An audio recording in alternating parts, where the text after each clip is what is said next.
Digital ಶುರು ಮಾಡುವಾಗ ಏನು ಏನು ಇದಿತ್ತು, ಏನು ಇಲ್ಲ ಇವಾಗ ಮಾಡಕ್ಕೆ ಇದನ್ನ ಮಾಡ್ಬಿಡೋಣ ಅನ್ನಂಗೆ ಶುರು ಮಾಡಿದ್ದೆ. ನಾನು ಯೂಟ್ಯೂಬ್ ಶುರು ಮಾಡಿದಾಗ 298 ರೂಪಾಯಿ 1 GB ಡೇಟಾ. ಅಂದರೆ ಜನ ಹೇಳೋರಲ್ಲಿ ಯಾವನೋ ನೋಡ್ತಾನೆ ಯೂಟ್ಯೂಬಲ್ಲಿ ಅಂತ. ಆ ಕಾಲಕ್ಕೆ ನಾನು ಯೂಟ್ಯೂಬಲ್ಲಿ ಚಾನಲ್ ಸ್ಟಾರ್ಟ್ ಮಾಡಿದ್ದು. ಸೋಷಿಯಲ್ ಮೀಡಿಯಾದ ಫಸ್ಟ್ 10 ವೆರಿಫೈಡ್ ಪೇಜಸ್ ಇದೆಯಲ್ಲ ಇನ್ಸ್ಟಾಗ್ರಾಮ್, ಅದರಲ್ಲಿ ನಂದೊಂದು. ಅರ್ಥ ಆಯ್ತಾ? ಅಂದರೆ ಸೋಷಿಯಲ್ ಮೀಡಿಯಾನ ಅಷ್ಟು ಕನೆಕ್ಟ್ ಮಾಡಿಕೊಂಡು ಇವತ್ತು ಅದಕ್ಕೆ ನಾನು 2 ಮಿಲಿಯನ್ಸ್ ಪ್ಲಸ್ ಫಾಲೋವರ್ಸ್ ಯಾಕಿದ್ದಾರೆ ಅಂತಂದರೆ ಎಲ್ಲ ಸೇರಿದ್ರೆ ಆಲ್ ಟುಗೆದರ್ ಅದೇ ಕಾರಣಕ್ಕೆ. ಸೊ ಸೋಷಿಯಲ್ ಮೀಡಿಯಾನ ತುಂಬ ನೀಟಾಗಿ ಸಮಯಕ್ಕೆ ತಕ್ಕಂಗೆ ಉಪಯೋಗಿಸ್ಕೊಂಡು ಇಲ್ಲಿ ತನಕ ತೊಗೊಂಬಂದಿರೋದು. ಅದನ್ನು ಹೋರಾಟಗಳಿಗೂ ಉಪಯೋಗಿಸಿದ್ದೀನಿ. ನೀರು ಸ್ವಲ್ಪ ಕಮ್ಮಿ ಆಯಿತಾ? ಇಲ್ಲಿ ಉಳಿದಿದ್ದಲ್ಲ, ನಾವು ಕುಕ್ಕರಲ್ಲಿ ಮಾಡಿದ್ರೆ ಅದು ನೀರು ಸರಿಯಾಗತ್ತೆ. ಬಟ್ ಹಿಂಗೆ ಹೊರಗಡೆ ಹಿಂಗೆ ಅದು ಗೊತ್ತಾಗುತ್ತೆ. ಒಂದು 60% ಹದ ಬರುತ್ತಲ್ಲ, ಅವಾಗ ಗೊತ್ತಾಗ್ಬಿಡುತ್ತೆ. ಆ ಟೈಮಲ್ಲಿ ನೀಟಾಗಿ ಪನ್ನೀರ್ ಮಿಕ್ಸ್ ಮಾಡ್ಬಿಟ್ಟು ಒಂದು ವಿಷಲ್ ಹೊಡಿಸ್ಬಿಟ್ರೆ ಸಾಕು, ನೀಟಾಗಿ ಆಮೇಲೆ ಹದ. ಸೊ ಹಾಗೆ ಕಾಲಕ್ಕೆ ತಕ್ಕಂಗೆ ಅದನ್ನು ಅಂದರೆ ಅದನ್ನೇ ಹೇಳಿದ್ದು. ಅಂದರೆ ನನ್ನ ಹೋರಾಟಗಳಿರ್ಬೋದು, ಕಮರ್ಷಿಯಲ್ಸ್ಗಿರ್ಬೋದು. ಇವತ್ತು ನೋಡಿ ಸೋಷಿಯಲ್ ಮೀಡಿಯಾ, ನಾನು ಎಲ್ರಿಗೂ ಅದೇ ಹೇಳೋದು, ಸೋಷಿಯಲ್ ಮೀಡಿಯಾನ ಪ್ರಾಪರಾಗಿ ಯೂಸ್ ಮಾಡಿಕೊಂಡ್ರೆ that is one of the biggest revenue generating ಇದು.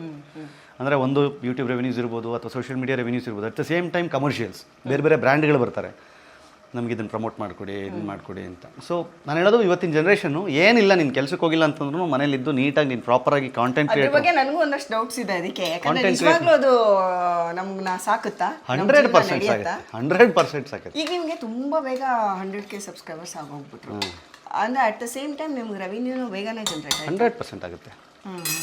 ಅದಕ್ಕೇನಿದೆ, ಅದು ನೀವು ಕ್ರೈಟೀರಿಯಾಸ್ ರೀಚ್ ಆದ ತಕ್ಷಣ ಆಟೋಮೆಟಿಕ್ಕಾಗಿ ಬರೋಕ್ಕೆ ಶುರು ಆಗುತ್ತೆ. ನಂಬರ್ ಆಫ್ ಕಾಂಟೆಂಟ್, ನಾನು ಯಾವಾಗಲೂ ಹೇಳ್ತೀನಿ, ಸೋಷಿಯಲ್ ಮೀಡಿಯಾದಲ್ಲಿ ಹಾಕೋ ಪ್ರತಿ ಕಾಂಟೆಂಟು ಇನ್ಶೂರೆನ್ಸ್ ಇದ್ದಂಗೆ. ಅದು ಯಾವತ್ತೂ ನಿಮ್ಗೆ ಕೈ ಕೊಡಲ್ಲ. ಅದು ಯಾವತ್ತೋ ಒಂದಿನ ಮೆಚುರಿಟಿ ಆಗೇ ಆಗುತ್ತೆ, ಅದು ವಾಪಸ್ ಕೊಡುತ್ತೆ. ಸೊ ನೀವು ಒಂದು ವಿಡಿಯೋ ಆಗ್ತಾ ಇದ್ದೀರಾ ಅಂತಂದ್ರೆ ನೀವು ಒಂದು ಕಂತು ಕಟ್ತಾ ಇದ್ದೀರಾ ಅಂತಷ್ಟೇ, ಹಂಗೆ ಅನ್ಕೊಂಡು ಆಗ್ತಾ ಇರ್ಬೇಕು. ನಾವು ಬ್ಯಾಂಕಿಗೆ ಇದನ್ನ ಕಟ್ತೀವಲ್ಲ, ಹಂಗೆ ಸೇವಿಂಗ್ಸ್ ಕಟ್ತೀವಲ್ಲ, ಹಂಗೆ ಅದೆಲ್ಲ ಈಗ ನಡೆಯೋದು. ವೇಸ್ಟ್ ಆಗಲ್ಲ. ಒಂದು ವಿಡಿಯೋ ಹಾಕ್ತೀರಾ, ಒಂದೇ ವಿಡಿಯೋದಿಂದ ನಿಮ್ಗೆ ರೆವಿನ್ಯೂ ಬರಬೇಕು. 2 ಹಾಕ್ತೀರಾ, ಅವಾಗ 2 ವಿಡಿಯೋ ಬರುತ್ತೆ, 100 ಆಗುತ್ತೆ. ಉಳಿದು 99 ವಿಡಿಯೋಗಳನ್ನು ಸೇರಿಸಿ ಬರುತ್ತೆ, 500 ಆಗುತ್ತೆ, 499 ಸೇರಿಸಿ ರೆವಿನ್ಯೂ ಬರ್ತಾ ಇರುತ್ತೆ. ಸೊ ಸ್ಲೋಲಿ ಪಿಕಪ್ ತಗೊಳತ್ತೆ. ಈಗ ಅಟ್ ಪ್ರೆಸೆಂಟ್ ಹೇಳ್ಬೋದು ಅಂದರೆ ಎಷ್ಟು ರೆವಿನ್ಯೂ ಜನರೇಟ್ ಆಗ್ತಿದೆ ನಿಮ್ಮ? ಎಲ್ಲ ನಮಗೂ ಮಿಸ್ಟರ್ ನಿರಿಕ್ಕು ರೀಸೆಂಟ್ಲಿ ನಾವು ಮಾಡಿದ್ದು ಫಸ್ಟ್ ಮಂತಲ್ಲಿ ಇಟ್ಸ್ ಅರೌಂಡ್ ಒಂದು $2,500 ಏನೋ ಬಂತಷ್ಟೇ. ಅದೇ ಯಾಕಂದರೆ ನಾವು 1 ಲಕ್ಷ ಆಗೋ ತನಕನೂ ನಾವು ಇದು ಹಾಕಿರಲಿಲ್ಲ, ಏನು ಮಾನಿಟೈಸ್ ಮಾಡಿರಲಿಲ್ಲ ಬೇಡ ಅಂತ.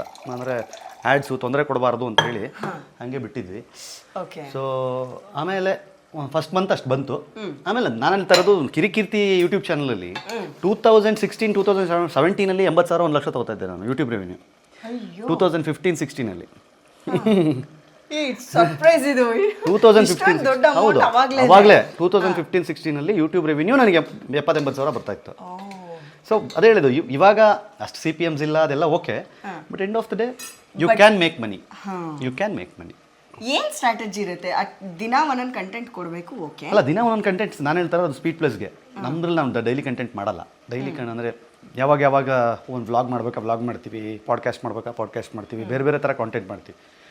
ಹೆಂಗೆ ವರ್ಕ್ ಆಗುತ್ತೆ ಸೋಷಿಯಲ್ ಮೀಡಿಯಾ ಅಂದರೆ depend upon the CPM and RPM ಬೇರೆ ಬೇರೆ ಥರ ಇರುತ್ತೆ. ಯಾವ ಕಂಟೆಂಟಿಗೆ ಏನು, ಅಡುಗೆ ಕಂಟೆಂಟಿಗೆ ಬೇರೆ ರೇಟ್ ಕೊಡ್ತಾನೆ, ನ್ಯೂಸ್ಗೆ ಬೇರೆ ರೇಟ್ ಕೊಡ್ತಾನೆ, ಕಾಮಿಡಿಗೆ ಬೇರೆ ರೇಟ್ ಕೊಡ್ತಾನೆ. ಎಲ್ಲದಕ್ಕೂ ಬೇರೆ ಬೇರೆ ರೇಟ್ಸ್ ಇದೆ. ಅವ್ನು ಕೊಡೋದಕ್ಕೂ ಸಹಿತ ಫ್ಯಾಷನ್ ಮಾಡಿದ್ರೆ ತುಂಬ ಜಾಸ್ತಿ ಕೊಡ್ತಾರೆ, ಆಟೋಮೊಬೈಲ್ಸ್ ಮಾಡಿದ್ರೆ ತುಂಬ ಜಾಸ್ತಿ ಕೊಡ್ತಾರೆ. ಸೊ ಹಾಗೆ ಮೊಬೈಲ್ಸ್, ಗ್ಯಾಡ್ಜೆಟ್ಸು. ಸೊ ಅಲ್ಲಿ ಪ್ರಾಡಕ್ಟ್ಸ್ ಸೆಲ್ಲಿಂಗ್ ಕೆಪಾಸಿಟಿನೂ ಇರುತ್ತಲ್ವಾ. ಸೊ ಅದಕ್ಕೋಸ್ಕರ ಆಗ್ಬಿಡಿ. ಇವಾಗ ಏನೊಂದು ಪನ್ನೀರನ್ನು ಹಾಕುವ ಸಮಯ. ಏನು ಸಾಫ್ಟ್ ಆಗಿದೆ ಪನ್ನೀರ್ ಗೊತ್ತಾ? ಹೌದೌದು, ಫುಲ್ ಫ್ರೆಶ್ ಆ್ಯಂಡ್ ಸಾಫ್ಟ್. ಯಾರು ಹುರಿದಿದ್ದು? ಸದ್ಯ ಯಾರು ಪನ್ನೀರ್ ಮಾಡಿದ್ದು ಅನ್ಲಿಲ್ವಲ್ಲ. ಸಾಕು. Okay, yes. ಈಗ ಸ್ವಲ್ಪ ನೀರು ಕಮ್ಮಿ ಆಗ್ಬಿಟ್ಟಿತ್ತು. ಸೊ ಹಂಗಾಗಿ ನೀರು ಹಾಕ್ಕೊಂಡು ಕುಕ್ಕರ್ ಮುಚ್ಚುವ ಸಮಯ. ಫಸ್ಟ್ ಆಫ್ ಆಲ್ ನಾವು ಕುಕ್ಕರಲ್ಲಿ ಮಾಡೋರಲ್ಲ ಬಿರಿಯಾನಿ, ಅಂದರೆ ಓಪನ್ ಪಾಟಲ್ಲಿ ಮಾಡೋದು. ನಾವು ದಮ್ ಬಿರಿಯಾನಿ ಮಾಡೋರು. ಹಾಕಿ ಮೇಲ್ಗಡೆ ಗೋಧಿ ಹಿಟ್ಟೆಲ್ಲ ಸುತ್ತ ಹಿಂಗೆ ಸಿಕ್ಸಿ ಮೇಲ್ಗಡೆ ಹಾಕಿ ಅದ್ರ ಮೇಲೆ ಒಂದು ಭಾರ ಇಟ್ಟು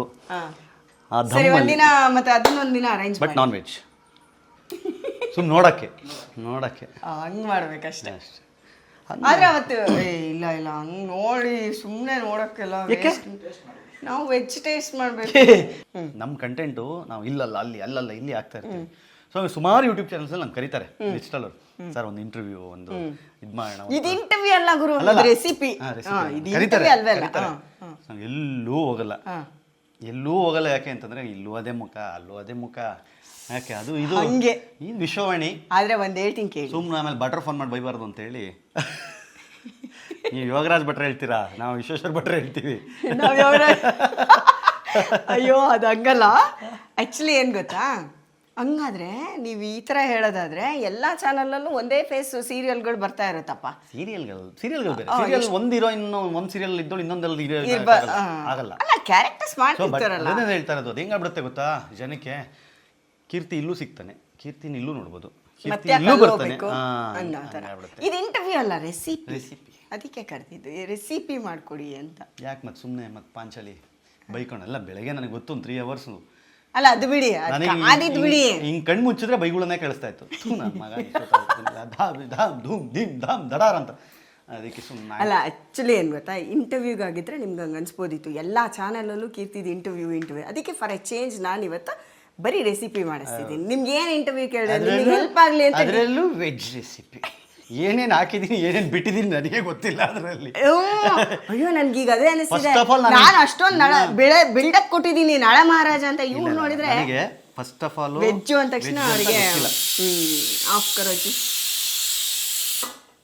ಈಗ ಅದಾಗೆ ಅದ್ರದ್ದು ಹೊಗೆ ಹೋಗೋ ತನಕ ಇರಲಿ. ಅದು ವೆಜ್ ಅಂತ ಗೊತ್ತಿಲ್ಲ ನನಗೆ. ಪಾಂಚಾಲಿ ನಾನ್ ವೆಜ್ ತಿನ್ನಲ್ಲ ಅನ್ನೋ ಐಡಿಯಾನೇ ನನ್ನನ್ನು ಕರೆದ್ರೆ ಯೂಶುವಲಿ ನಾನ್ ವೆಜ್ ಅಡುಗೆಗೆ ಕರೆಯೋದಲ್ವಾ.